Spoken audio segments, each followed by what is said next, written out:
Thank you for having me. What a brilliant event, right?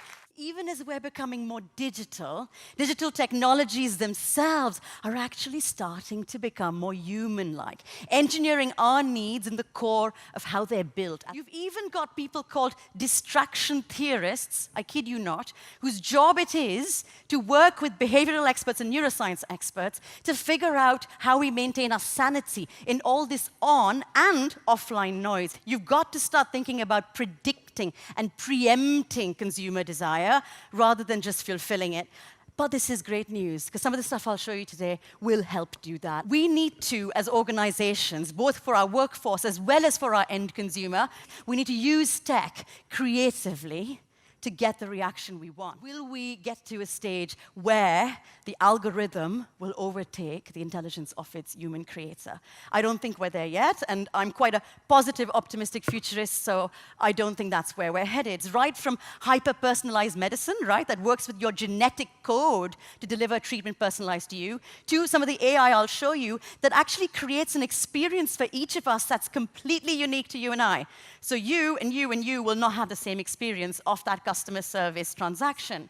The 80% of your company's data that's completely difficult to extract, that's difficult to access, undigitized, is something that's often missed by even traditional automation software.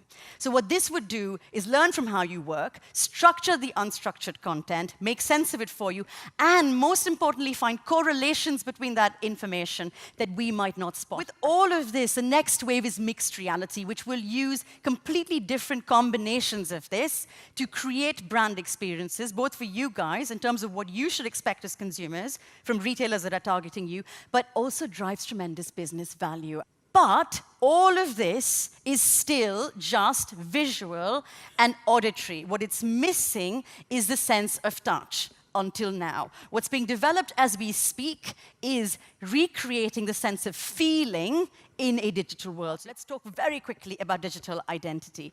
As it stands today, this needs to be everyone's concern. This is not just an IT challenge or for the CTO. You need to move from what we call first-generation biometrics, something you know or something you have, a card reader from your bank or a username and password, to biological security. And what you're doing right now with Face ID or your fingerprint is the light touch version of that. It's just the start. I constantly get asked, all of this is fantastic.